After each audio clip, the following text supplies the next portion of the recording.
పరిశుద్ధ నామమునకు సమస్త మహిమ ఘనత ప్రభావములు కలుగునుగాక. కుడి వచ్చిన మీ అందరకు ప్రభైన యేసుక్రీస్తు పరిశుద్ధ నామన నా హృదయపూర్వక వందనాలు తెలియపరుస్తున్నాను. ప్రియులారా, మరి చదవబడినటువంటి లేఖన భాగంలో నుండి రోమిలికి రాయబడిన పత్రిక 12వ అధ్యాయము 17వ వచనము నుండి మరి కింద వరకు మనం చదువుకున్నటువంటి ఈ భాగంలో మరి దేవుని యొక్క మరి మనుష్యుడు మరి దేవునికితో సంబంధం కలిగిన వాడై తను తాను సజీవయాగంగా క్రీస్తుకు సమర్పించుకునేటువంటి ఈ విధానము ఏదైతే ఉందో అది మరి ఇక్కడ మరి రాయబడుతున్నట్లుగా మనం చూస్తూ ఉన్నాం. ఈ లోకము పట్ల మానవుడు అవలంబించాల్సినటువంటి తీరు ఎలా ఉన్నది అనేటువంటి కొన్ని విషయాలు మరి పోయిన వారంలో మనము కొన్ని నేర్చుకుని ఉన్నాం. మిమ్మల్ని హింసించే వారిని దీవించండి కానీ శపించొద్దు, సంతోషించే వారితో సంతోషించండి, ఏడ్చువారితో ఏడవండి. అయితే మరి అక్కడతో కొన్ని విషయాలు మనం నేర్చుకుని ఉన్నాం. అయితే కొన్ని ఇంకా మనం ఈ దినము దాన్ని కంటిన్యూ చేస్తా మరికొన్ని విషయాలు కిందకి రాయబడిన సంగతులు కూడా మరి లోకము పట్ల మరి మన తీరు ఎలా ఉండాలి అనేటువంటి విషయాలు కూడా ఇంకా కొన్ని రాయబడి ఉన్నాయి. దాన్ని కూడా మనం చూద్దాం. ఒకరితో ఒకడు మనస్సు కలిగి ఉండండి అనేటువంటి ఈ విషయాలు. ఒకరితో ఒకడు మనస్సు కలిగి ఉండడం ఏంటి? ఈ ఒకరితో ఒకడు మనస్సు కలిగి ఉండటం అంటే ఏంటి అంటే, ఏక మనస్సు అనేటువంటి విషయాలు అనేక సందర్భాల్లో మనము చూసాం. క్రీస్తు యేసుకు కలిగిన ఈ మనస్సును మీరును కలిగి ఉండండి అని, ఒకరి పట్ల ఒకరు ప్రేమ, అన్యోన్య ఆప్యాయతలు కలిగినటువంటి వారమై ఉండాలనేటువంటి ఈ విషయాలను మనం చూస్తూ ఉన్నాం. ఫిలిప్పీలకు రాయబడిన పత్రికలో కూడా ఈ విషయాలు, క్రీస్తు యేసు యొక్క మనస్సు ఎలా ఉంది అనేటువంటిది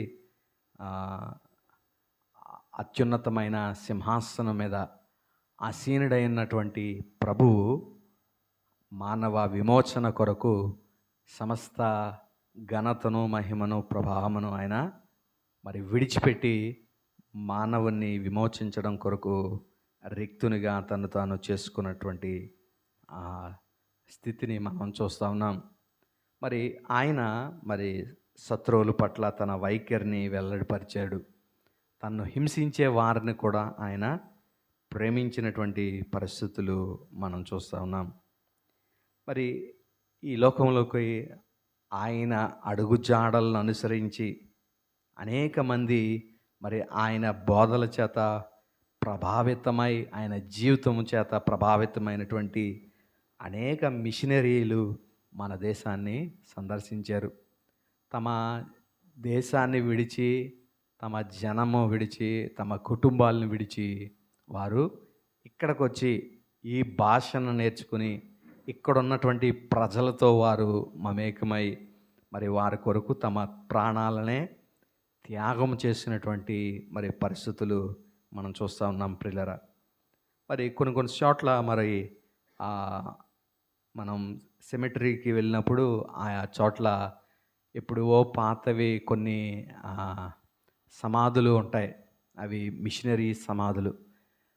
వాళ్ళని చూడటానికి వాళ్ళ కుటుంబీకులు ఎవరో మనకులాగా ప్రతి ఈస్టర్కి వెళ్ళి అక్కడ వాటిని శుభ్రం చేసేటువంటి వారు కూడా లేరు.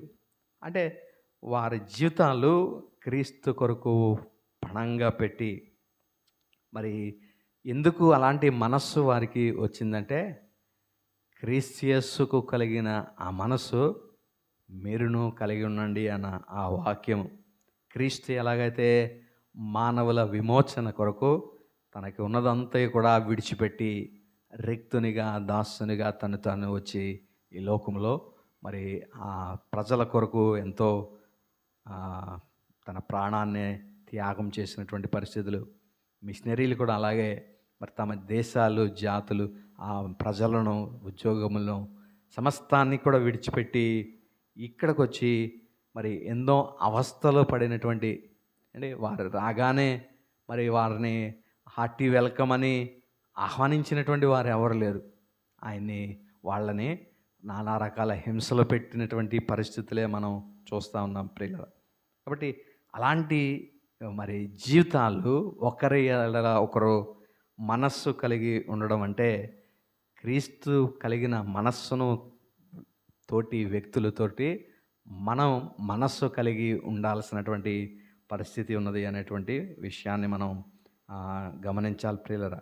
ప్రతి క్రైస్తవుడు తన యొక్క పొరుగువారితో సామరస్యమైనటువంటి సత్సంబంధాలు కలిగి ఉండాలని విషయాన్ని మనం జ్ఞాపకం చేసుకోగలుగుతాం. ఒక తోటి వ్యక్తితోటి మనం సత్సంబంధాలు లేకపోతే అతనికి క్రీస్తును ఎలాగ మనం పరిచయం చేస్తాం? క్రీస్తును తోటి వారికి మనం పరిచయం చేయాలంటే వారితో మనకి సరైన మంచి సత్సంబంధాలు మనకి ఉండాలి అనేటువంటి విషయాలు మనం జ్ఞాపకం చేసుకోవాలి. కాబట్టి ఏ వ్యక్తిని కూడా మనము తృణీకరించకూడదు, ఏ వ్యక్తితో మనము మరి ద్వేషభావము కలిగి ఉండకూడదు. కానీ ప్రతి వ్యక్తితోనూ మరి మనస్సు కలిగి ఉండాలనేటువంటి విషయాన్ని మనం జ్ఞాపకం చేసుకోవాలి ప్రియులారా. కాబట్టి మనం ప్రేమను, క్రీస్తు యేసు యొక్క ప్రేమను ఇతరులకి మనం పంచాలంటే మొదట వారితోటి సరైన సంబంధాన్ని మనము కలిగి ఉండాలనేటువంటి విషయాన్ని మనం జ్ఞాపకం చేసుకోవాలి ప్రియులారా. దాని తర్వాత రాయబడినటువంటి ఆ విషయము, ఒకరినొకడు మనస్సు కలిగి ఉండండి, హెచ్చు వాటి యందు మనస్సుంచక తగ్గు వాటి యందు ఆసక్తులై ఉండండి. మరి ఇది కూడా కొన్ని విషయాలు మనం పోయిన వారంలో మనం చూసాం. హెచ్చు వాటి యందు మనస్సునుంచగా తగ్గు వాటి యందు ఆసక్తులై ఉండండి అనేటువంటి విషయం. ఈ లోకస్తులే మరి అనేక రకాలైనటువంటి సింప్లిసిటీని కొంతమంది ఏమంటాం పాటించినటువంటి వ్యక్తుల్లో గాంధీ గారిని ఒకసారి మనం జ్ఞాపం చేసుకోవచ్చు. మరి క్రీస్తు యేసు యొక్క అనేక బోధల చేత ఆయన ప్రభావితం చేయబడినట్లుగా మనం చూస్తున్నాం. మరి ఆయన ఇచ్చిన డెఫినేషన్ అనుకుంటే ఇది, I love Christ but I hate Christianity అనే మాట. అంటే క్రీస్తును నేను ప్రేమిస్తున్నాను కానీ క్రైస్తత్వాన్ని ద్వేషిస్తున్నాను. అంటే సరైన రీతిలో మానవులు క్రైస్తవుల యొక్క విధానము లేకపోవడం చూసి ఆ విధంగా మరి ఆయన స్టేట్మెంట్ చేయడం మనం చూస్తున్నాం. క్రీస్తు యేసును ప్రేమించినటువంటి ఆ వ్యక్తిగా ఆయన సింప్లిసిటీని పాటించినటువంటి విధానము. మరి ఒకసారి విదేశాలకు ఆయన వెళ్ళాల్సిన ఏదో ప్రాంతం వెళ్ళాల్సిన పరిస్థితి వచ్చినప్పుడు, ఆయనకి ట్రైన్లో ప్రయాణం చేస్తున్నప్పుడు ఆయన రిసీవ్ చేసుకోవడానికి ఫస్ట్ క్లాస్లో చూశారంట. ఫస్ట్ క్లాస్లో ఆయన లేడు. తర్వాత సెకండ్ ఏసీలో చూశారు, అక్కడ కూడా లేరు. రాలేదేమో అని అనుకుంటున్నారు. తీరా ఆయన జనరల్లో ప్రయాణం చేసి వచ్చేటటువంటి పరిస్థితి.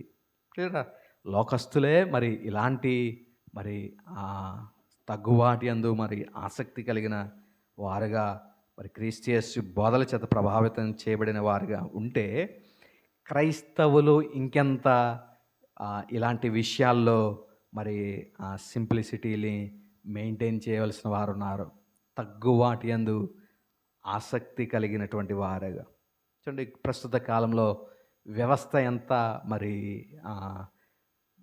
అంటే వాక్యానికి దూరమైపోయినటువంటి పరిస్థితుల్లో మనం అర్థం చేసుకోగలుగుతాం. అంటే మరి ఏదన్నా రాజకీయ నాయకులకు గన్మెన్లు ఉన్నారంటే, బౌన్సర్స్ ఉన్నారంటే అదొక అందం. క్రైస్తవ నాయకులకు, పాస్టర్లకి బౌన్సర్స్ పెట్టుకుని వారు హడావుడి చేసేటువంటి విధానము మరి అది ఎంతవరకు మరి సమంజసం ఆలోచన చేయండి ప్రియులరా. కాబట్టి ఆయనే దేవాతి దేవుడే, ఆయన సాత్వికుడు, దీన మనస్సు కలిగిన వాడే రిక్తునిగా చేసుకుని భూమి మీదకి ప్రభువు వస్తే మనము ఎందుకు హెచ్చి వాటి యందు మనం మరి ఆశ నిలపాలి అనేటువంటిది మనం ఆలోచన చేయాలి ప్రియులరా. కాబట్టి మరి ఒక విశ్వాసిని మనము మరి ప్రభు చెంతకు మనము ఆకర్షితులను చేయాలి అని అంటే ముందు మొదట మన జీవితము మరి క్రీస్తు యేసు యొక్క చేత ప్రభావితం చేయబడి ఆయన వలె మన జీవితాలు మరి క్రీస్తుకు మరి అనుగుణంగా క్రీస్తు అడుగుజాడల్లో నడవలసిన వారైనామనే విషయాన్ని మనం గమనిద్దాం ప్రియులరా. కాబట్టి దేవుని దృష్టిలో మరి అందరూ మనుషులందరూ కూడా మరి నిలబడినప్పుడు ప్రతి ఒక్క వ్యక్తి సమానంగానే ఉంటారు. ఏ ఒక్క వ్యక్తి పలానా వాడు అక్కడ ఆ విదేశాల నుండి వచ్చాడని, లేకపోతే ఇలా తక్కువ జాతి ఎక్కువ జాతి అని, కలర్ని బట్టి కానీ, మరి ఎలాంటి స్థితిగతులను బట్టి కానీ, యూదుడని గ్రీస్ దేశస్తుడని అన్యుడని కూడా భేదం ఏదీ లేదు. దేవుని దృష్టిలో మనుషులందరూ సమానమే. కాబట్టి మరి హెచ్చు వాటి అందు మనము ఎన్నడను మరి ఆశ నిలపకుండా తగ్గు వాటి అందు మనం మరి దృష్టి నిలపాలనేటువంటి విషయాన్ని మనం గమనిద్దాం ప్రియులరా. తర్వాత ఇంకా మనం ముందుకు కొనసాగగలిగితే చూడగలిగితే మీకు మీరే బుద్ధిమంతులమని అనుకొనవద్దు. మీకు మీరే బుద్ధిమంతులమని అనుకొనవద్దు. కాబట్టి మనకు మనంగానే నేనే జ్ఞానిని, నాకే అంతా తెలుసు, మరి మిగిలిన వాళ్ళకి ఏమీ తెలీదు అనేటువంటి ఆ స్థితిగతులను మనం కలిగి ఉండొద్దు ప్రియులరా. ఎందుకంటే దేవుని యొక్క మరి సంకల్పం, ఆయన ఒక వ్యక్తిని మరి ఎలా వాడుకోవాలో ఆయన వాడుకుంటాడు. ప్రతి వ్యక్తికి కూడా దేవుడు ఆయన వాడుకోవాల్సిన పరిస్థితి వస్తే ఎలాంటి వ్యక్తి అయినా స్థితిగతులను మరి బట్టి కాక ఆయన కృపను బట్టి మానవుని ఎన్నుకుంటాడనే విషయాన్ని మనం జ్ఞాపకం చేసుకోవాలి. చూడండి, రెబెకా యొక్క గర్భంలో మరి ఇద్దరు వ్యక్తులు ఉన్నారు. మరి 2 జనములని ప్రభువు మాట్లాడుతూ ఆ వ్యక్తులలో ఒకరిని దేవుడు ఏర్పాటు చేసుకున్నాడు.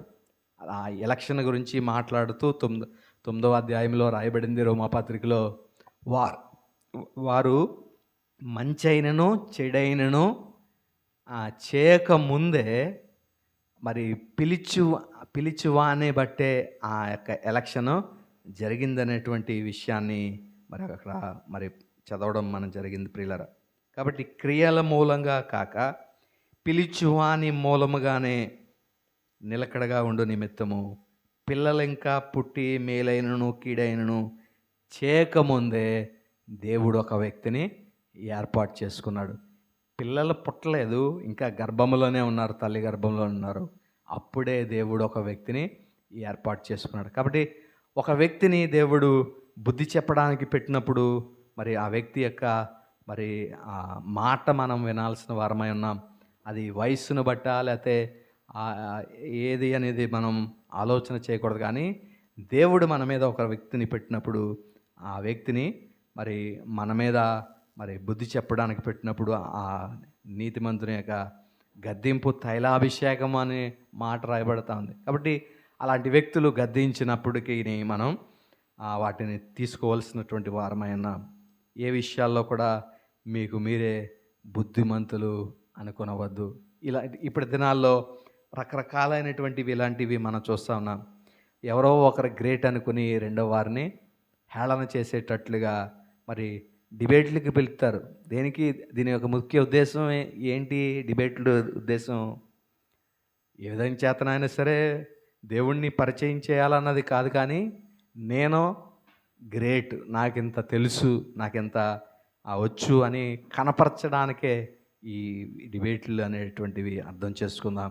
కాబట్టి ఒకరికొకరు యోగ్యునిగా మరి ఒకరికొకరు బుద్ధిమంతులమని మరి ప్రభు కృపను బట్టి మనమే బుద్ధిమంతులు అని అనుకునక ఎదుటి వాన్ని కూడా మరి ప్రభు ఆ జ్ఞానం ఇచ్చారు. మరి ఒక సరి చేసుకోవడానికి అపోస్తుడైనటువంటి పౌలు మరి ఈ శిష్యులందరిలో అత్యధికమైనటువంటి మరి స్థాయిని దేవుడు పౌలుకి ఇచ్చాడు. పౌలుకే సంఘం యొక్క తాళపు చెవులు అపోస్తుడైన పౌలుకి అప్పగింపబడ్డాయి. అలాంటి స్థితిగతులు ఉన్నటువంటి ఉన్నటువంటి ప్రభు పునరుద్ధానుడై వెళ్ళిపోయిన తర్వాత మరి ఆ సెకండ్ హెడ్గా పేతురుని ఉన్నటువంటి పరిస్థితుల్ని మనం చూస్తే, ఈ పేతురు ఇంత స్థితి కలిగిన వాడైనప్పటికీ కూడా ఎవరి చేత కరెక్ట్ చేయబడ్డాడంటే అపోస్తలుడైన పౌలుతో పేతురు కరెక్ట్ చేయబడ్డాడు. అంటే పేతురు ఒకనొక సమయంలో పౌలుని చూసి భయపడినటువంటి పరిస్థితి మనం చూస్తూ ఉన్నాం. యూదులు అప్పుడు దాకా అన్యులతో కలిసి భోంచేస్తున్నటువంటి ఈ వ్యక్తి పౌలు రావడంతో ఇతడు మరి పారిపోయినటువంటి పరిస్థితిని మనం చూస్తూ ఉన్నాం.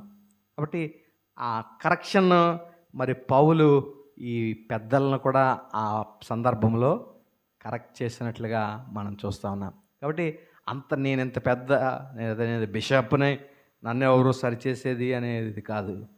ప్రభు మరి ఒకరిని ప్రతి ఒక్కరికి ఆయా మరి జ్ఞానము ప్రభు అనుగ్రహించేటువంటి వాడు కాబట్టి నేనే బుద్ధిమంతుణ్ణి అని అనుకునేటువంటి మరి ఆ స్థితిగతులు ఉండకూడదు ప్రియులారా.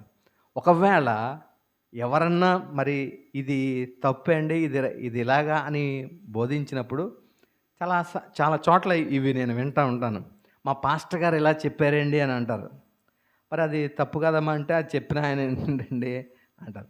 అంటే అర్థం ఏంటంటే వాళ్ళు చేసిందే లేకపోతే వాళ్ళు చెప్పిందే రైట్, ఇంకొకటి వ్యక్తుల నుండి ఇది ఇలా కాదేమో కదండి, ఇది వాక్యం ఇలా చెప్తుంది కదండి అని వాక్యానుసారంగా వారికి చూపించినప్పటికీ దాన్ని కరెక్ట్ చేసుకునేటువంటి స్థితిగతులు చాలామంది దగ్గర ఉండవు ప్రియులరా. కాబట్టి ఎవరు చెప్పినా మనం వినేటువంటి వారంగా మనం ఉండాలి అనేటువంటిది మరి దీనిలో మనం జ్ఞాపకం చేసుకోవాలి. మరి బయట వాళ్ళు వచ్చినా, ఎలాంటి వాళ్ళు వచ్చినా సరే మరి దాన్ని చెప్పినప్పుడు దానిలో ఆ సత్యం ఎంత అనేటువంటిది విషయాన్ని మనం జ్ఞాపకం చేసుకోవాల్సిన వారమై ఉన్నాం ప్రియులరా. కాబట్టి మనమే బుద్ధిమంతులము అని అనుకోవద్దు. కాబట్టి లోకం పట్ల తీరు, క్రైస్తవుల తీరు ఈ విధంగా ఉండాలి అనేటువంటిది మనం జ్ఞాపకం చేసుకున్నాం. అయితే మరి శత్రువుల పట్ల మన యొక్క తీరు ఎలా ఉండాలి? మనల్ని ద్వేషించే వారి పట్ల, లేకపోతే మనకి హాని కల్పించేటువంటి వారి పట్ల మనల్ని మరి సరైన దృక్పథంతో లేకపోతే వారితో సరైనటువంటి సంబంధం లేక శత్రుత్వంగా ఉన్నారు అనుకునేటువంటి వాళ్ళతో మన యొక్క రిలేషన్షిప్ ఎలా ఉండాలి అనేటువంటిది కింద వచనాల్లో రాయబడతా ఉన్నాయి. 15 నుండి 21 వరకు ఈ విషయాలు రాయబడతా ఉన్నాయి. మీరు స్క్రీన్లో చూడగలిగితే, మొదటిది, కీడుకు ప్రతి కీడు చేయొద్దు. కీడుకి ప్రతి కీడు చేయొద్దు. వాళ్ళు ఎలా చేశారు కాబట్టి మనం ఖచ్చితంగా వాళ్ళకి బుద్ధొచ్చేలాగా మనం తెలియచేయాలి అని అనుకుని మనము కూడా కీడు తలపెట్టకూడదు అనే విషయాన్ని మరి ఇక్కడ ప్రస్తావించడం జరుగుతూ ఉంది ప్రియులారా. కాబట్టి వారికి కీడును మనం చేయకూడదు. ఎందుకంటే మరి కీడు చేయకుండా మరి ఏం చేయాలంటే మేలు చేయాలి ప్రతిగా. వారు మనకి కీడు ఎంచినప్పటికీ, కీడు తలపెట్టినప్పటికీ తిరిగి మనం మేలు చేసినప్పుడు ఆ కింద వ్రాయబడుతుంది, వాని తల మీద మనం నిప్పులు కుప్పలుగా పోసిన వారం అవుతామంట. చూడండి, అలాంటి వైఖరి మనం కలిగి ఉండాలి అనేటువంటి విషయాన్ని ఇక్కడ మనం చూస్తూ ఉన్నాం ప్రియుల. కాబట్టి కీడుకు ప్రతి కీడు చేయవద్దు. చక్కని ఉదాహరణ ఏంటంటే, బైబిల్ గ్రంథంలో యోసేపును గురించి మనం ఆలోచన చేస్తే, అతని అన్నలందరూ కలిసి ఇతనికి వ్యతిరేకంగా పోగుబడి ఇతన్ని మరి గుంటలో పడేశారు. మరి తర్వాత మరి అమ్మివేసినటువంటి పరిస్థితిని మనం చూస్తూ ఉన్నాం. అయితే మరి వారిని అమ్మివేసినప్పటికీ కూడా అతడు ఆ గ్రడ్జ్ని పెట్టుకోలేదు, ఆ వ్యతిరేకత లేకపోతే ఆ కీడుని తన హృదయంలో పెట్టుకోలేదు. మరి అతడు ఒకసారి అన్నలందరూ ఇతని దగ్గరికి తేబడినప్పుడు ఆ విషయాలు అన్నలు జ్ఞాపకం చేసుకున్నారు, కానీ ఇతడు మాత్రము మరి అది ఏమీ జ్ఞాపకం చేసుకోలేదు ప్రియులరా. దేవుడు ఆ కీడుని కూడా మరి మనకి మేలుగా మార్చాడు అనేటువంటి ఒక చక్కని మాట అతడు చెప్పడం మనం చూస్తాం. ఆదికాండంలో 50వ అధ్యాయాన్ని మనం చూడగలిగితే అక్కడ యోసేపు చెప్పినటువంటి ఒక చక్కని మాటను మనం చూస్తాం. 50వ అధ్యాయము 20వ వచనాన్ని మనం చదివితే 50:20 మీరు నాకు కీడు చేయ నుద్దేశించితిరి గాని నేటి దినమున జరిగినట్లుగా అనగా బహు ప్రజలను బ్రతికించినట్లుగా అది మేలుకే దేవుడు ఉద్దేశించెను. చూడండి, అతడు కీడు ఏమీ ప్రతిగా అతను చేయలేదు, కానీ దేవుడు మరి ఆ కీడుని అతనికి ఆశీర్వాదకరంగా మేలుకరంగా మార్చినటువంటి స్థితిగతులను అతడు జ్ఞాపకం చేస్తూ ఉన్నాడు. మీరు నా కీడు చేయ ఉద్దేశించారు, కానీ దేవుడు దాన్ని మేలుగా మార్చాడు అనేటువంటి విషయాన్ని. కాబట్టి మనం మరి ఇతరులు మన ఎడల ఎలాంటి కీడు కల్పించినప్పటికీ కూడా వాడు మనకి ఇలా చేశారు, వాళ్ళు మనకి ఇలా చేశారు, వాళ్ళు మనకి ఇలా ఉండడానికి వాళ్ళే కారణమని వాళ్ళ మీద మనం ఆ ద్వేషభావాన్ని మనం పెంచుకోకూడదు. వీలైతే వారికి మరలా మేలు చేసే వారంగా ఉండాలి అనేటువంటిది మొదట విషయం ప్రియులరా. మరి ఈ ఏదైతే మరి వాక్యము తీయబడిందో అతని తల మీద నిప్పులను కుప్పలుగా పోయదు అనేటువంటి ఈ మాట ఏదైతే ఉందో ఏమంటాం, దేవుని యొక్క మరి వాక్య భాగంలో ఈ మాట రాయబడుతుంది ఏంటంటే, అతనికి మన మీద ఉన్నటువంటి ఏదైతే ద్వేషభావం ఉందో దానికన్నా మనం చేసేటువంటి మేలు అతన్ని ఎక్కువగా హృదయంలో కలిచివేస్తుంది అనేటువంటి ఆ విషయాన్ని మనం గమనించాలి. మనం కీడు చేస్తే అతనికి ఎంత నొప్పి కలుగుతుందో దానికన్నా నొప్పి కలుగుతుందంట ఎప్పుడు మనం అతనికి మేలు చేసినప్పుడు. కాబట్టి మేలు చేయడం వల్ల అతని తల మీద మనం నిప్పులను కుప్పలుగా అతని తల మీద పోసినటువంటి స్థితిని అనేటువంటిది మనం జ్ఞాపకం చేసుకోవాలి ప్రియులరా. మరి ఈ ప్రతీకారం ఆదికాండంలోనే రాయబడుతుంది. మరి కయ్యను హేబేలు యొక్క జీవితాల్లో మనం చూస్తే కయ్యను హేబేల్ని మరి అతను కోపంతో అతని యొక్క సోదరుని చంపివేసినట్లుగా మనం చూస్తూ ఉన్నాం. అయితే అప్పటి దినాల్లో మరి ఒక విషయం ఏంటంటే, ఎవరైతే వ్యక్తి మరి రెండవ వ్యక్తిని చంపేశాడో అతని కుటుంబ సభ్యులు వచ్చి ఇతనిని ఎవరైతే చంపాడో ఆ వ్యక్తిని చంపేసేటువంటి అలాంటి పరిస్థితులు ఉండేవి. కాబట్టి అతన్ని కుటుంబం ఏబేలు యొక్క కుటుంబం వచ్చి ఇతన్ని చంపేస్తుందేమో అని చెప్పి కయ్యను ఎప్పుడు ఎలాగా ఉండేవాడంటే భయంతో గడిపేటువంటి వాడుగా ఉన్నాడు ప్రియులరా. కాబట్టి ఆ ప్రతీకారము మరి మనం తీసుకొనకుండా, అందుకనే కింద వచనాల్లో కూడా రాయబడుతుంది, పగ తీర్చుకొనుట నా పని అని మరి దేవుడే మరి రాస్తా ఉన్నాడు కదా. మరి 19వ వచనంలో మనం చూస్తే మీకు మీరే పగ తీర్చుకొనొద్దు అని, పగ తీర్చుకొనుట నా పని. దేవుడు ప్రతీది కూడా తన శత్రువులకు పే చేయబోతా ఉన్నాడు ఆయన రాకడ సమయంలో అనే విషయాన్ని మనం జ్ఞాపకం చేసుకుందాం ప్రియులరా. కాబట్టి మరి ఏదైతే మరి కీడు ఇతరులు మనకి కల్పిస్తూ ఉన్నారో ప్రస్తుత కాలంలో ఇవి ఎక్కువైపోతూ ఉన్నాయి. అంటే క్రైస్తవుల పట్ల మరి వ్యతిరేకత పెరిగిపోతుంది. ఎందుకంటే అనేక మంది క్రీస్తును ఆయన బోధలకు ప్రభావితమై ఆయన ప్రేమకు మరి ఆకర్షితులై అనేక మంది క్రైస్తవ్యాన్ని అవలంబిస్తున్నారని మరి మిగిలిన మతస్థులు మరి క్రీస్తు అనుచరుల మీద, క్రీస్తు ప్రభువుని ఎరిగినటువంటి వ్యక్తుల మీద దాడులు చేసేటువంటి పరిస్థితి చూస్తూ ఉన్నాం. హెబ్రీయులకు రాయబడిన పత్రికలో కూడా మనం చూస్తాం. 10వ అధ్యాయంలో మనం చూస్తే వారు ఖైదు చేయబడినట్లుగా అనేక అవమానాలు నిందలు మోసినటువంటి పరిస్థితి. అంతేకాదు వారిని జైల్లో పెట్టారు, వారి ఆస్తులను వీరు మరి కబ్జా చేసినటువంటి పరిస్థితి. తీసుకుని లాక్కున్న పరిస్థితి. కాబట్టి ఇలాంటి కీడు మనకి ఎదురైనప్పుడు మనం చేయాల్సినటువంటి మన వైఖరి ఏంటంటే, వాళ్ళు మనకి ఇది తీశారు కాబట్టి మనం వాళ్ళకి అది చేద్దాం అనే వైఖరి మనకు ఉండకూడదు అనేటువంటిది ప్రభువు మనకి తెలియపరుస్తూ ఉన్నాడు ప్రియుల. కాబట్టి మరి క్రీస్తు ప్రభువారు మరి చెప్పినటువంటి బోధల్లో కూడా ఇదే మనం చూస్తాం. 5వ అధ్యాయంలో మత్తయి సువార్తలో ఈ మాటలు రాయబడుతూ ఉన్నాయి. చూడండి ఒకసారి మత్తయి సువార్త 5వ అధ్యాయము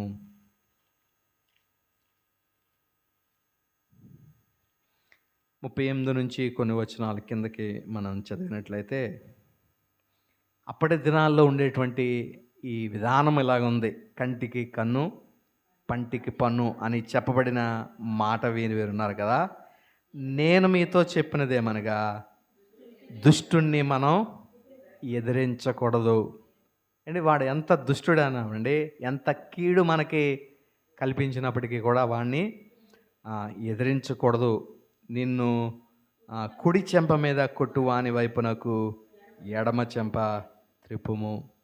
మరి ఈ గాంధీ గారు ఈ వాక్యం చేత మరి ప్రభావితులైనటువంటి స్థితిని కూడా మనం చూస్తాం. అది ప్రియులరా, మరి ఎంతమంది మరి ఇలాగ చెప్తారు. ఆడు రెండోది కొట్టక మునిపే 2-3 మనమే కొట్టేసేటట్లుగా ఉంటాం. అలాంటి స్థితి మరి ప్రస్తుత కాలంలో ఉంది. అయితే క్రైస్తవ విధానం ఏంటంటే, కుడి చెంప మీద కొడితే ఎడమ చెంప త్రిప్పాలని దేవుడు ఆజ్ఞాపిస్తూ ఉన్నాడు. ఎవడైనాను నీ మీద వ్యాజ్యము వేసి నీ అంగీని తీసుకున్న గోరెనీడల వానికి నీ పై వస్త్రము కూడా ఇచ్చివేయము. అంటే మరి ఏదొక దౌర్జన్యం చేసి అంటే ఇలా ఉంటే కానీ చాలా చాలా నష్టం క్రైస్తవులకి కలుగుతుంది.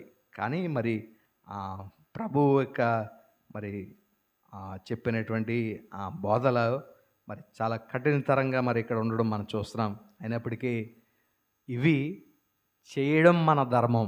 ఎందుకంటే ప్రభు మనల్ని ఆ విధంగా ఉండమన్నాడు. అంటే సజీవ యాగంగా అంటే దాని అర్థం ఏంటంటే, ఇప్పుడు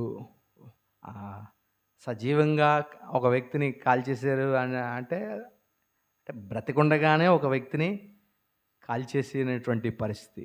అంటే ఇక్కడ మనం ప్రభువుకు అర్పణగా మన జీవితాలను సజీవంగా మనం అర్పించేస్తున్నామంటే దాని అర్థం ఏంటంటే, చూడండి, ఇదివరకు యాజకుడు ఏం చేసేవాడు, ఒక జంతువును బలి అర్పణ ఇచ్చి దాన్ని తెచ్చి ఆ బలిపీఠం మీద అర్పణ దేవునికి కాల్చి దాన్ని అర్పించేటువంటి విధానం.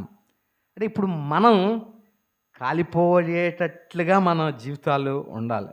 కాలిపోవడం అంటే ఏంటంటే అంటే అంటే అక్షర అర్థం కాదు, కానీ దాని అంతరార్థాన్ని కనుక మనం చూస్తే, అంటే మనం 10వ అధ్యాయంలో హెబ్రీయుల పత్రికలో చూస్తే, వారు తమ ఆస్తులను కోల్పోవడానికి కూడా ఒప్పుకున్నారంట. ఆస్తుల్ని కోల్పోవడానికి ఒప్పుకున్నారు. దేనికోసం? క్రీస్తుని ఎరిగినందుకు నీకు ఇది తీసేస్తున్నాం అని అంటే మనం ఏమంటాం? అమ్మ నువ్వు క్రీస్తుని నమ్ముకున్నావు, నీ రేషన్ కార్డు కట్ చేస్తున్నాను అనుకోండి, బాబోద్దు మేము మళ్ళీ ఇంట్లోకి వచ్చేస్తాం, రేషన్ కార్డు మాత్రం ఉంచండి. అంటే రేషన్ కార్డు కోసం దేవుడినైనా మనం వదిలేస్తామేమో, కానీ ఆ రేషన్ కార్డు కోల్పోవడానికి ఒప్పుకోం.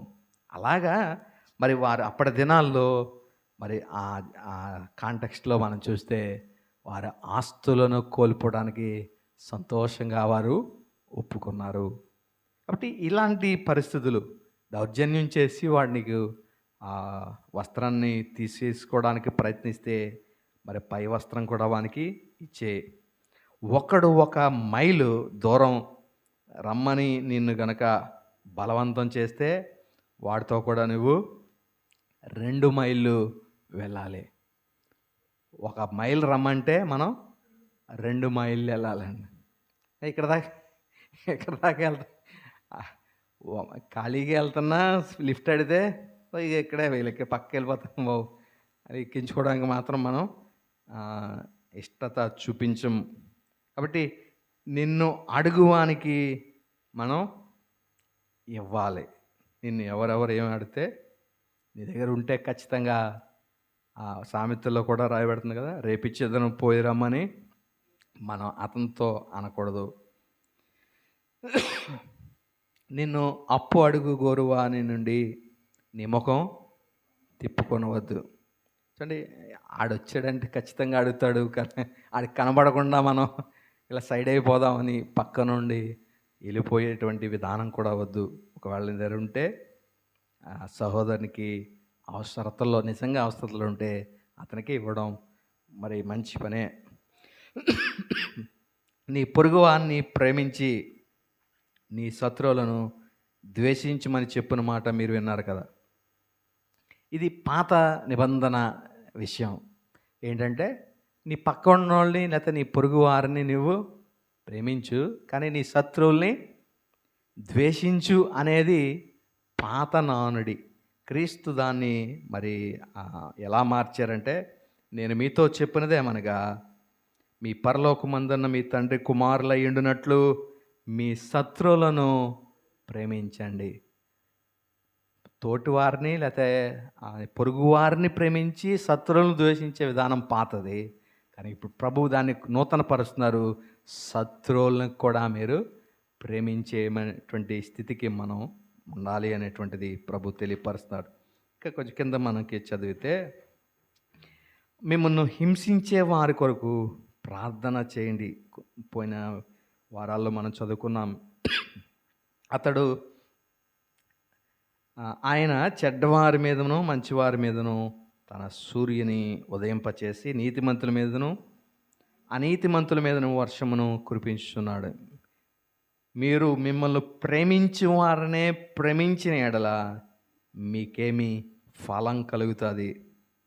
అంటే ఈ లోకస్తులు చేసేటువంటి పని ఇది.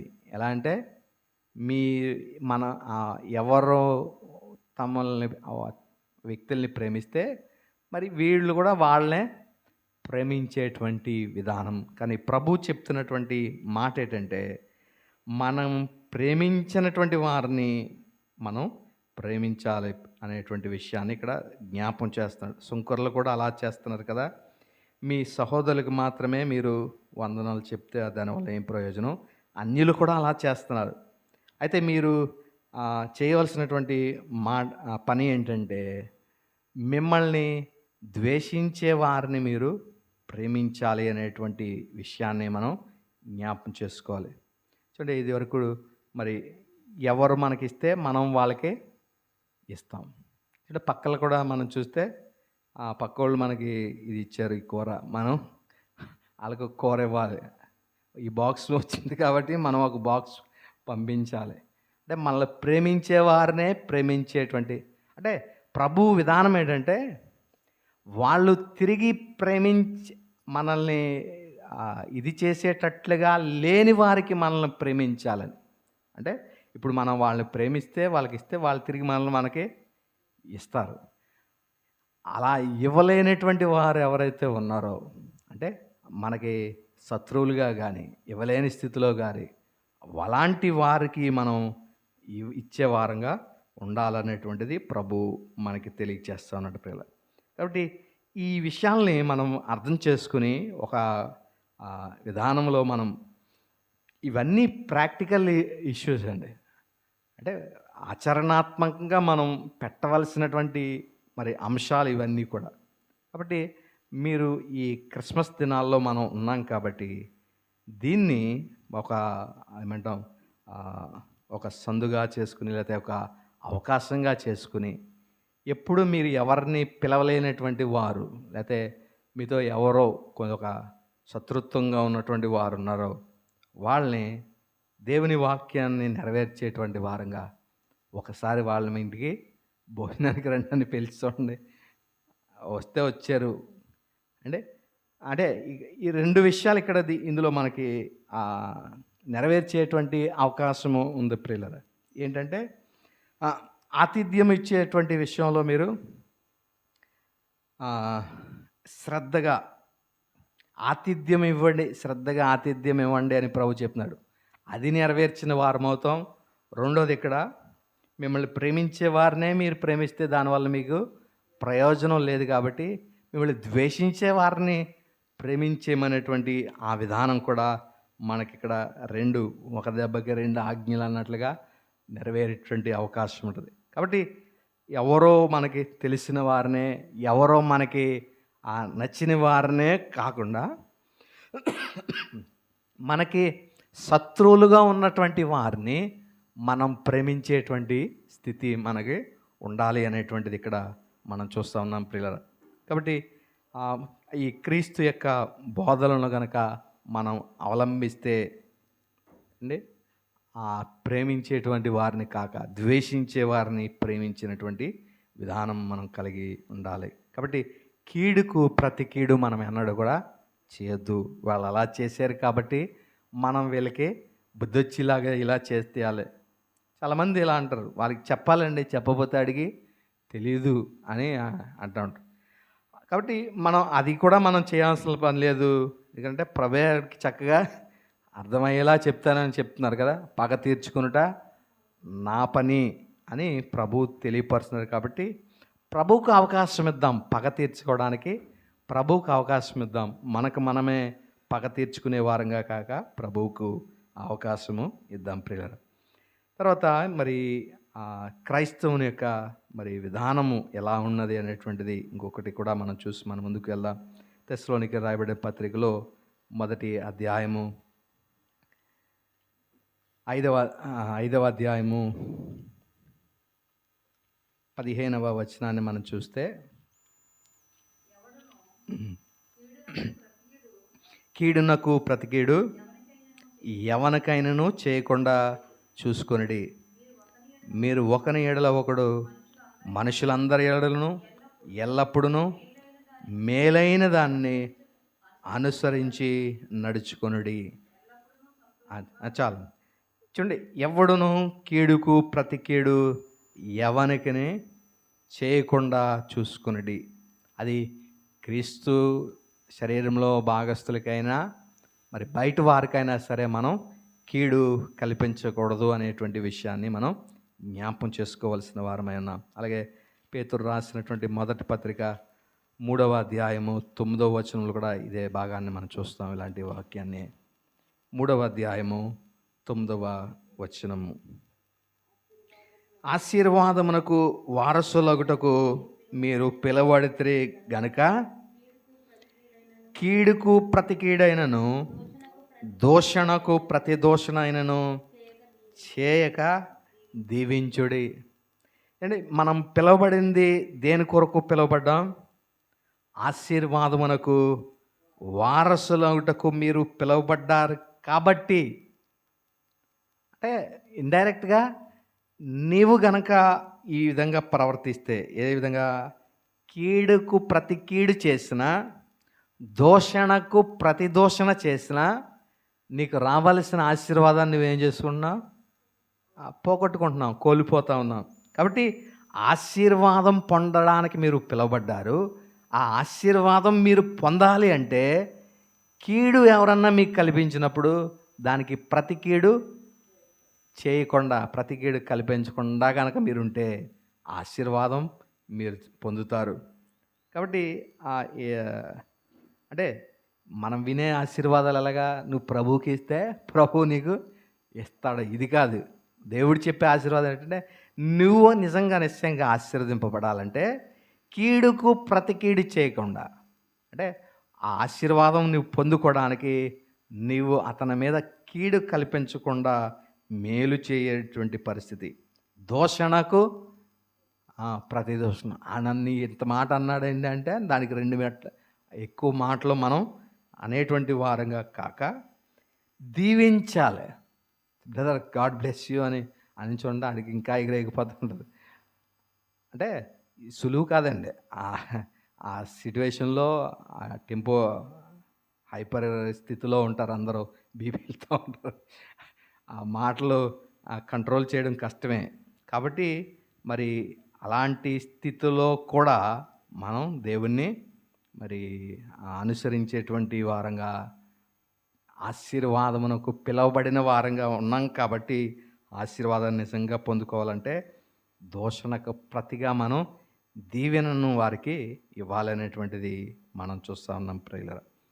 కాబట్టి ఈ ఎవరైతే క్రీస్తు యేసునందు మరి ఉన్నటువంటి వ్యక్తులుగా ఆశీర్వాదంకు పిలువబడ్డారో వారు ఉండాల్సినటువంటి నమూనాను ఇక్కడ మనం చూస్తున్నాం.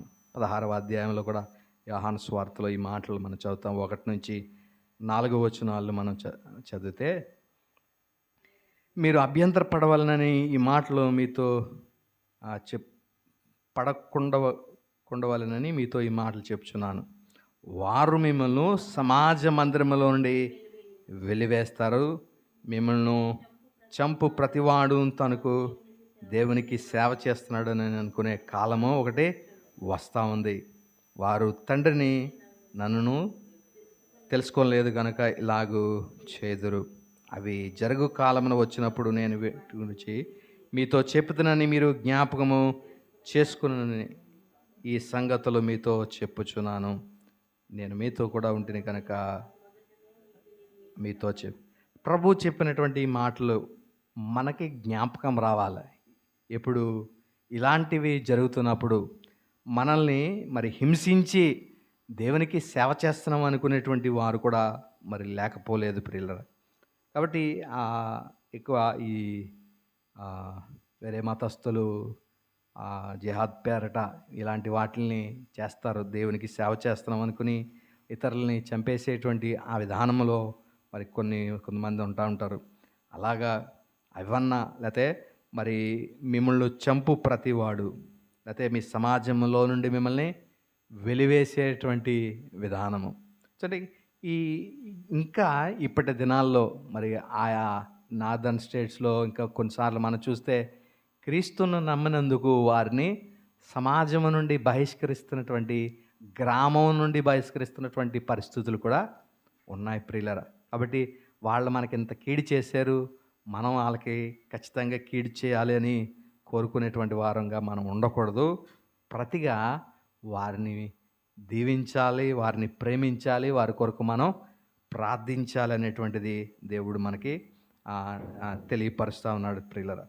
కాబట్టి మనం మన శత్రువుల ఎడల మన వైఖరి మారవలసింది అనే మనం విషయాన్ని జ్ఞాపం చేసుకుందాం. ఎందుకంటే ప్రభువే వారిని మరి సరిచూస్తాడు. ఎందుకంటే అంతమున పగ తీర్చుకున్నట నా పనిని ప్రభువు తెలియపరుస్తున్నాడు. కాబట్టి ప్రభువుకు మనం అప్పగించి ఆయన ఆశీర్వాదములకు పాత్రులుగా మనం ఉండాలనేది మనం జ్ఞాపకం చేసుకుందాం.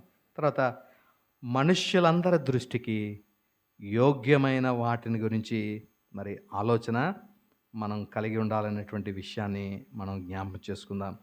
సామెతల గ్రంథము 3వ అధ్యాయము 4వ వచనాన్ని మనం చదివినప్పుడు, సామెతల గ్రంథం 3వ అధ్యాయము 4వ, అప్పుడు దేవుని దృష్టి యందును మానవుల దృష్టి యందును నీవు దయనుంది మంచివాడవని అనిపించుకుందు, నీ స్వబుద్ధిని ఆధారం చేసుకునక నీ పూర్ణ మనసుతో యెహోవా యందు నమ్మిక ఉంచుము. అంటే ఈ విధానము మనము మనుష్యులందరి దృష్టికి యోగ్యమైనటువంటి దానిని, ఇక్కడ రాయబడుతున్నటువంటి మాటలు కూడా అదే కదా. దేవుని దృష్టికిని మనుష్యుల దృష్టికిని దయనుంది మంచి పేరు నీవు సంపాదించుకుంటావని.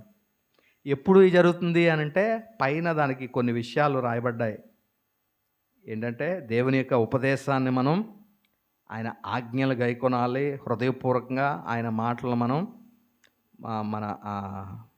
ఆయన హృదయపూర్వకంగా వాటిని గైకొన్నప్పుడు అప్పుడు దానివల్ల కలిగే ప్రయోజనాలన్నీ కింద రాయబడతా ఉన్నాయి. దేవుని ఉపదేశం పొంది దేవుని ఆజ్ఞలు అనుసరించి మనం నడిచినప్పుడు ఈ విషయాలు జరుగుతాయనేటువంటి కొటేషన్ సామెతల గ్రంథం నుండి గ్రహించబడినట్టుగా మనం చూస్తూ ఉన్నాం. కాబట్టి మరి ఏదైతే మరి మనుష్యులందరి దృష్టికి యోగ్యమైనదిగా ఉంటుందో వాటిని గురించి మనం ఆలోచన కలిగి ఉండాల్సిన వారమై ఉన్నాం ప్రియులరా. ఇదే రోమలికి రాబడిన పత్రికలో 13వ వచనాన్ని కూడా మనం చూస్తే, కాగా మనం ఇక మీదట ఒకరినొకడు తీర్పు తీర్చకుందుము, ఇదిగాక సహోదరునికి అడ్డమైనను ఆటంకమైనను కలుగజేయకుందామని మీరు నిశ్చయించుకొనుడి. కాబట్టి ఒకరికొకడు ఆటంకాలు కలుగు చేసుకునేటువంటి అడ్డంకాలు పెట్టుకునేటువంటి మనస్సు వద్దు అనేటువంటిది మనం జ్ఞాపం చేసుకోవాలి ప్రియులరా. చూడండి, ఆ పీత యొక్క కాన్సెప్ట్ మనకు తెలుసు కదా, అది ఎల్దో రెండో దాన్ని ఎల్లనివ్వదు అన్నట్లుగా ఒకడు ఎదగడు రెండో వాడిని ఎదగనివ్వడు అనేటువంటి స్థితిగతులు మనకి వద్దు. మరి ప్రతి ఒక్కరు ఇంచుమించు దీన్ని ఇలాగ మనం ఆలోచన చేయొచ్చు. మనుషులందరి దృష్టికి యోగ్యమైన దాటి మీద ఆలోచన కలిగి ఉండి అనే ఈ మాట ఏదైతే ఉందో, మరి దీని ఆంతర్యం కూడా ఇంచుమించు ఇలాగే ఉంటుంది. ఆటోల మీద చూస్తే కొన్ని చోట్ల కొటేషన్ వేస్తారు, అందరూ బాగుండాలి, అందులో నేను ఉండాలి, అందరూ బాగుండాలి. అంటే మనుషులందరూ బాగుండాలి అనేటువంటిది వాళ్ళ అభిప్రాయం. అయితే ప్రభువు చెప్తున్నటువంటి ఈ మాట కూడా మనుషులందరి దృష్టికి యోగ్యమైన దాటి గురించి ఆలోచన కలిగి ఉండండి. మనుషులందరూ బాగుండాలి అనేటట్లుగా ఆ విషయాలందు ఆలోచన కలిగి ఉండాలనేటువంటి విషయాన్ని మనం చూస్తూ ఉన్నాం. మరి చాలామంది అంటే తమ జీవితాల్లో సెల్ఫ్ సెంటర్డ్గా ఆలోచన చేస్తూ ఉంటారు. అంటే నేనే బాగుండాలి, నేనే ఎదగాల, నేనే పైకి రావాలా, నేనే ఫోకస్ అవ్వాలి, నేనే పేరు తెచ్చుకోవాలి, నేనే అనే ఇది ఏదైతే ఉందో దీనికి వ్యతిరేకంగా పనిచేసేటువంటిది ఇది ఈ సూత్రం. మరి మనుషులందరికీ యోగ్యమైంది, ప్రజలందరికీ యోగ్యమైంది అంటే నీకు ఒకడికే ఓకే అయితే కాదు, ప్రజలందరి దృష్టికి అది యోగ్యమైందిగా అది అనిపించాలన్నట్లుగా. కాబట్టి అలాంటి స్థితిగతులను మనం వాటి యందు దృష్టి మనం నిలపాలి. దానియేలుని చక్కగానే ఉదాహరణగా తీసుకోవచ్చు. దానియేలు ఏదైతే రాజు శాసనం ఇవ్వబడింది, ఏమని ఈ యొక్క కల భావాన్ని చెప్పకపోతే జ్ఞానులందరినీ కూడా నేను సంహరించేస్తాననేటువంటి ఆజ్ఞ పొందినటువంటి పరిస్థితుల్లో ఇతను ఒక్కడే ప్రార్థన చేయలేదు. దానియేలు, అతనితో ఉన్నటువంటి స్నేహితులు ముగ్గురు కలిసి మొత్తం నలుగురు కలిసి ప్రార్థించారు. అయితే ప్రార్థనకి జవాబు వచ్చింది.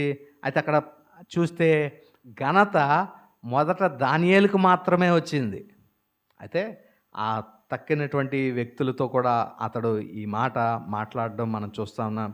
రాజుతో చెప్తాడు, అయ్యా నేనొక్కడనే కాదు, నాతో పాటు మరి మేమందరం కలిసి చేసామన్నట్లుగా ఈ మాట చెప్పడం మనం చూస్తూ ఉన్నాం.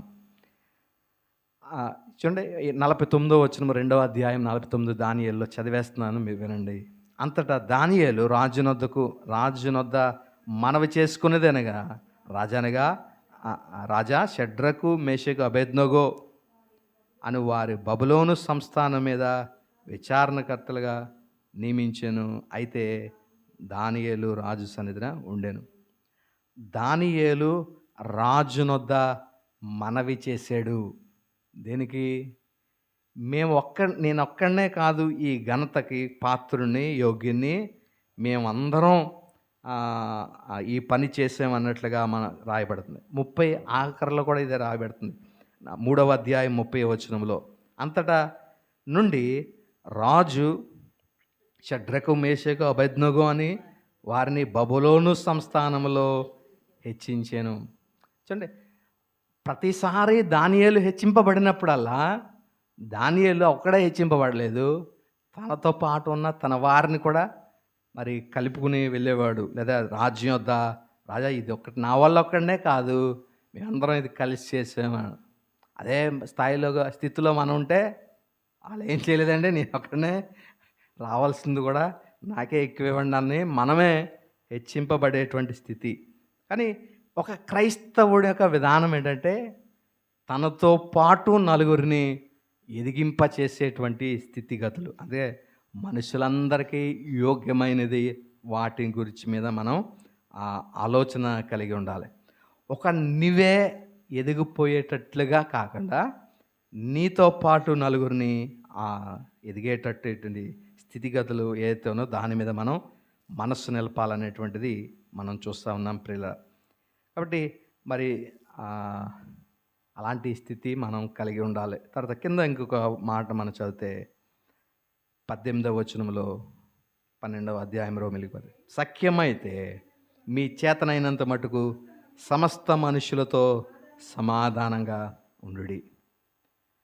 ఈ ఈ భాగం ఏదైతే ఉందో దానికి కొంచెం ఆ ఎదర మాటతో కొంత ఇంపాక్ట్ పోయింది. ఏంటంటే సఖ్యమైతే, ఇంకా అర్థం అవ్వాలంటే సాధ్యమైతే అని పెట్టామనుకోండి. సాధ్యమైతే ఉండండి అంటే ఏం చెప్తాం? సాధ్యం అవ్వలేదండి. సాధ్యం అయితే, సాధ్యపడలేదని సులువుగా మనం తప్పించుకోవడానికి ఒక అవకాశం ఉన్నది. మీ చేతనైనంత మటుకు సమస్త మనుషులతో సమాధానంగా ఉండండి. మీకు ఎంత వరకు ట్రై చేయగలుగుతారో అంతవరకు ప్రయత్నించండి వారితో సమాధానంగా ఉండడం. నేను ఎంత ప్రయత్నించినా వాడు సమాధానం పడలేనప్పుడు అప్పుడు వదిలేయచ్చు. కానీ మరి 1-2 ప్రయత్నాలు చేసి ఇంకా ఆడే మాటలేదు, మన మాట వినడు అని ఇలా కాకుండా సాధ్యమైనంత మటుకు, సఖ్యమైతే మీ చేతనైనంత మటుకు సమస్త మనుషులతో సమాధానాన్ని మనం కలిగి ఉండాలనేటువంటి విషయాన్ని మరి రాయబడుతుంది ప్రియులారా. కాబట్టి మరి ప్రతి వ్యక్తితోటి శాంతి సమాధానము మనం కలిగి ఉండాలి. ఎందుకంటే క్రీస్తును వారికి మనం ప్రకటించాలి, క్రీస్తును వారికి మనం పరిచయం చేయాలి. కాబట్టి సాధ్యమైనంత వరకు ఏ ఒక్కరితో కూడా ఇట్టి అసమాధాన స్థితి మనం కలిగి ఉండకూడదు. అందరితో కూడా సమాధానం కలిగి ఉండాలి. ఇంకా మనం కొంచెం ముందుకు చదువుదాం. 19వ వచనంలో మనం చదివితే, ప్రియులరా మీకు మీరే పగ తీర్చుకొనక దేవుని ఉగ్రతకు చోటీయడి. పగ ఎన్నడూ కూడా మనం ఒకరి ఎడల మనం ఒకరు పగ తీర్చుకోకూడదు. నాకు ఇలా చేసాడు వాడు కాబట్టి వాళ్ళకి ఇలాగా చేయాలి, వాడికి బుద్ధి వచ్చేటట్టు తెలియచేయాలనేటువంటి విధానం మనకు కాగా దేవుని ఉగ్రతకు చోటు ఇవ్వాలి. దేవుని ఉగ్రతకు చోటు ఇవ్వచ్చేటువంటి స్థితి. కాబట్టి ఎట్టి పరిస్థితుల్లోనూ మనం పగ తీర్చుకోవద్దు. ఈ ద్వితీయోపదేశకాండలో మనం చూసాం కదా, ప్రభు ఆయన వచ్చినప్పుడు ఆయన తన ఖడ్గాన్ని నూరి తలతలలాడేటువంటి తన ఖడ్గాన్ని నూరి రెడీగా పెట్టాడంట. ఆయన బాణములు రక్తముతో నిండుకున్నటువంటి బాణములుగా ఉన్నాయి. అవి జనుల యొక్క ప్రాణముల కొరకు అవి ఎదురు చూస్తూ ఉన్నాయి ప్రియులరా. కాబట్టి ఆయన గనక 2వ కీర్తనలో కూడా మనం చూస్తే ఆయన చేతిలో మరి ఆ ఇనుపదండం ఉంది. అది దాన్ని ఉపయోగిస్తే మొక్క చెక్కలుగా వారిని మరి జీవితాలు నాశనం చేసేటువంటి అధికారము ప్రభు చేతిలో ఉంది. కాబట్టి ఆయనకి మనం మరి ఈ పగ తీర్చుకునేటువంటి అవకాశాన్ని కల్పిందాం. మనమే పగ తీర్చుకోవద్దు ప్రియులారా. చివరి ఆఖరి మాట, మరి నీ శత్రువు ఆకలి కొని ఉంటే అతనికి భోజనం పెట్టుము, దప్పిగుంటే వానికి దాహమనేమో. చూడండి, అలా చేస్తే ఇందాక మనం చెప్పాం, నిప్పులను కుప్పలుగా మనం చేస్తాం. ఆడు శత్రువు కాబట్టి వాడు ఇలాగ ఆకలితో అలమటిస్తుంటే మనం సంతోషించడం, మరి ఆ లేమిలో ఉంటే మనం ఆనందించడం కాదు. కానీ ఆ శత్రువు తన తప్పు తాను తెలుసుకోవడానికి మరి ఎప్పుడు అవకాశం ఎప్పుడు కలుగుతుందంటే వానికి మనం ఆహారం పెట్టి ఆతిథ్యం ఇచ్చి అతని మీద అలా చేయడం వల్ల మనం అతనికి మీద నిప్పులు కుప్పలుగా పోస్తాం. అంటే ఇది మనం పగ తీర్చుకోవడం కన్నా చాలా ఏమంటాం, అతనికి చాలా మరి నొప్పి కలిగించేటిదిగా ఉంది. అంటే మనం ఆడు కీడు చేసాడని మనం కీడు చేసేస్తే దానివల్ల కలిగే నొప్పి కన్నా మనం కీడు చేయకుండా మేలు చేస్తే దానివల్ల మరింత నొప్పి, కీడు చేసిన దానికన్నా ఇంకా అధికమైన నొప్పి అతనికి కలుగుతుంది. నిప్పులను అతని తల మీద కుప్పలుగా పోసినట్లుగా అవుతుందంట అతని యొక్క జీవితం. ఇప్పుడు నువ్వు కీడు చేయకుండా మేలు చేసినట్లయితే. కాబట్టి అది 2 విధాల. ఒకటి అతనికి ఇండైరెక్ట్గా అతనికి మరింత నొప్పి కలిగించిన వారం అవుతాం. రెండోది అతను మారడానికి కూడా అవకాశం ఉంటుంది. నేను ఎంత కీడు చేసినా అతను మాత్రం ఆ కీడుని మనసు పెట్టుకోలేదు, మేలే చేశాడు, దేవుని బిడ్డలు కాబట్టి ఇలా చేస్తున్నారని అతను క్రీస్తు ప్రేమను ఎరిగేటువంటి అవకాశము ఉంటుంది. కాబట్టి ఆ విధంగా మనం ఎన్నడూను కీడుకు ప్రతి కీడు చేసుకోకుండా, మన శత్రువులు కనుక ఒకవేళ ఆకలిగొని ఉంటే వారికి మనం దా ఆహ భో భోజనం పెడదాం, ఒకవేళ దప్పిగుంటే మనకి దాహానికి ఇద్దాం. ఇలాగ చేసి అతని తల మీద మనం నిప్పులను కుప్పలుగా పోద్దాం. తర్వాత కీడు వలన జయింపబడక మేలు చేత కీడును జయిందాం. కీడు వలన జయింపబడక అంటే మనం వాళ్ళ కీడు చేశారు కాబట్టి మనం కూడా వాళ్ళకి కీడు చేస్తే బాగుంటుంది, మరి వాళ్ళకి ఎలాగైనా బుద్ధి వచ్చేలాగా చెప్తే బాగుంటుంది, వాళ్ళకి అర్థమవుద్ది అనేటువంటి విధానంగా కాక మేలు చేత కీడును జయించుము.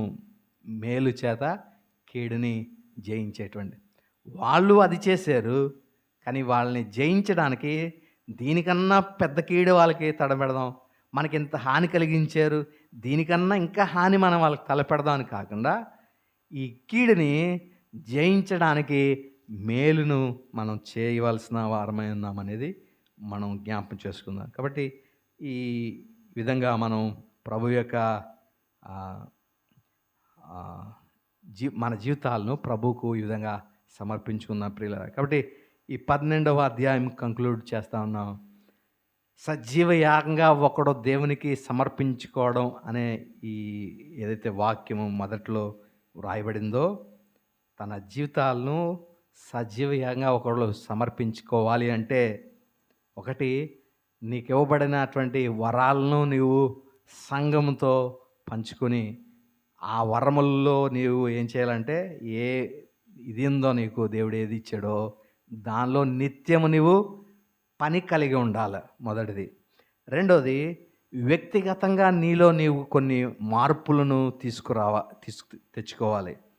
అవి మరి నువ్వు ప్రేమ నిష్కపటంగా ఉండాలి, చెడ్డవాటిని నువ్వు అసహించుకుని మంచి వాటిని హత్తుకోవాలి, సహోదర ప్రేమ విషయంలో ఒకరికొకడు అనురాగం కలిగిన వారుగా, ఘనత విషయంలో ఒకరికొకడు హెచ్చించుకునేటట్టుగా విధానంలోను, తర్వాత ఆసక్తి విషయంలో మాంద్యులు కాక ఆత్మయందు తీవ్రత కలిగిన వారై ప్రభువుని సేవించడం, నిరీక్షణ గల వారితో సంతోషించుతూ శ్రమయందు ఓర్పును మరి ప్రార్థనయందు పట్టుదల కలిగి జీవించాల. అంతేకాకుండా వ్యక్తిగతంగా నీలో నీవు తీసుకునే ఈ మార్పులే కాకుండా నీ చుట్టుపక్కల వారి మధ్యలో ఉన్నావు, నీ ఒక్కడవే ఐసోలేటెడ్గా లేవు కాబట్టి, నీవు సమాజంలో ఉన్నావు కాబట్టి, నీ సమాజాన్ని ప్రభావితం చేయడానికి నీవు చేయవలసిన బాధ్యతలు ఏంటి అంటే, కింద మనం చూస్తాం, హింసించేటువంటి వారిని నీవు దీవించాలా, దీవించి కానీ వారిని అన్నడు శపించొద్దు. అలాగ నీతో ఒకవేళ వారు సంతోషిస్తుంటే వారితో కలిసి నువ్వు సంతోషించు, ఒకవేళ వారు ఏడుస్తూ ఉంటే వారి ఏడుపులో నీవు పాలు పొందు, ఏడ్చి వారితో ఏడు. ఒకరితో ఒకరు మనస్సు కలిగి ఉండండి, భేదాభిప్రాయాలు ఏం పెట్టుకోకండి. హెచ్చు వాటి యందు మనస్సు కలిగి మనస్సును ఉంచక తగ్గు వాటి యందు ఆసక్తులు కలిగి ఉందాం. తర్వాత మనమే బుద్ధిమంతులు మనకి ఉండొద్దు. కీడుకు ఇక్కడ వరకు లోకస్తులతో ఇలాగా మనం ఉండాలి. ఈ 15 నియమాలు మనం పాటించాలి. కాబట్టి ఈ 12 విషయాలు, తర్వాత కింద 15 విధులు ఏదైతే ఉన్నాయో లోకంతో చేయవలసినటువంటివి, కీడుకు ప్రతికీడు చేయకుండా మనుషులందరి దృష్టికి యోగ్యమైన వాటిని ఆలోచన కలిగి ఉండి, సఖ్యమైతే మరి చేతనైనంత మట్టుకు అందరితో సమాధానంగా ఉండి, తర్వాత మీరే పగ తీర్చుకొనక దేవునికి చోటు ఇచ్చి, తర్వాత శత్రువులు ఆకలిగా ఉంటే వారికి భోజనం పెట్టి, దప్పిగుంటే వారికి దాహాన్ని ఇచ్చి, కీడు వల్ల మేలు జయింపబడక మేలు చేత కీడుని జయించే వారంగా గనక మనముంటే మనం సజీవయాగంగా దేవునికి సమర్పించుకున్న వారం అవుతాం.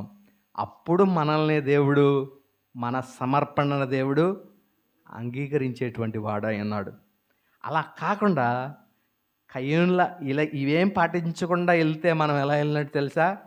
మనం కూడా సమర్పిస్తున్నాం ఏదో 1-2 వాటితో, కానీ ప్రభు కయ్యన్ని ఆ అర్పణని అంగీకరించకపోవడానికి కారణం ఏంటంటే, నీవు సత్క్రియ చేయాలని నీకు తెలుసు, కానీ చేయాల్సిన దాన్ని నీవు చేయలేదు. కాబట్టి నీ అర్పణ నేను అంగీకరించలేదు. కాబట్టి మనం కూడా ఇలా చేయాలని ఇవన్నీ మనకు తెలిసినవి. ఇప్పటి నుంచి తెలిసిన వాటిని చేయకపోతే కనుక మనకు మనం ఎన్ని అర్పణలుగా మనం అర్పించుకున్నా better luck next time brother అని ప్రభు మనల్ని పక్కన పెడతాడు అండి. మన అర్పణ దేవుడు అంగీకరించాలంటే మరి ఏబేలులాగా ఏది చేయాలని తెలిసిందో దాన్ని ప్రభువుకు శ్రేష్టమైన దానిగా మనం మన జీవితాలను ప్రభువుకు అర్పించుకోవలసిన వారమైన అలా చేయడానికి పరిశుద్ధాత్మ దేవుడు తన కృపను సహాయమును మనకు అనుగ్రహించిన గాక. చిన్న ప్రార్థన చేసుకుందామండి. కృపా కనికమగల మా ప్రియ పరలోక తండ్రి, మీ ఉన్నతమైన శ్రేష్టమైన అత్యున్నతమైన నామానికి కృతజ్ఞతాస్తుతులు చెల్లిస్తూ ఉన్నాం. కొద్ది నిమిషాలు మీ వాక్యాన్ని ధ్యానించడానికి మీరు ఇచ్చిన కృప కొరకు స్తోత్రాలు. నిజమేనయ్యా, మీకు సజీవ యాగంగా మేము మా జీవితాలను సమర్పించుకున్న వాళ్ళంటే ఈ నియమాలను నిబంధనలను నా తండ్రి మేము పాటించాలి. నా తండ్రి, క్రీస్తు యేసుతో చక్కని సంబంధం, సంఘముతో మరి నా తండ్రి ఆ వరములను నా సంఘ పరిచర్యలో మేము ఉపయోగించడం, లోకం పట్ల మా తీరు, మాలో మేము తీసుకోవాల్సిన ప్రవర్తన మార్పులు, మరి శత్రువుల పట్ల మేము జీవించాల్సినటువంటి తీరు నా తండ్రి మేము చక్కగా వీటన్నిటినీ మాకు తెలియపరిచారు. వాటి ప్రకారంగా మేము జీవించడానికి మీ కృపను అనుగ్రహించండి. మరి ఇవేమి మరి కొన్ని విషయాలు మరి చాలా అది పాటించడం చాలా కష్టతరమే అయినప్పటికీ మీ ఆత్మచేత మాకందరికీ సహాయమును అనుగ్రహించి వాటిని నెరవేర్చడానికి మీ కృపను మీరు మాకు దయచేయమని వెత్తబడిన వాక్యము నా తండ్రి మా హృదయంలో ఫలింపచేసి వాక్యానుసారంగా జీవించడానికి కృపను అనుగ్రహించమని యేసుక్రీస్తు పరిశుద్ధ నామమున స్తుతించి ప్రార్థించి వేడుకొనుచున్నాం తండ్రి. ఆమేన్.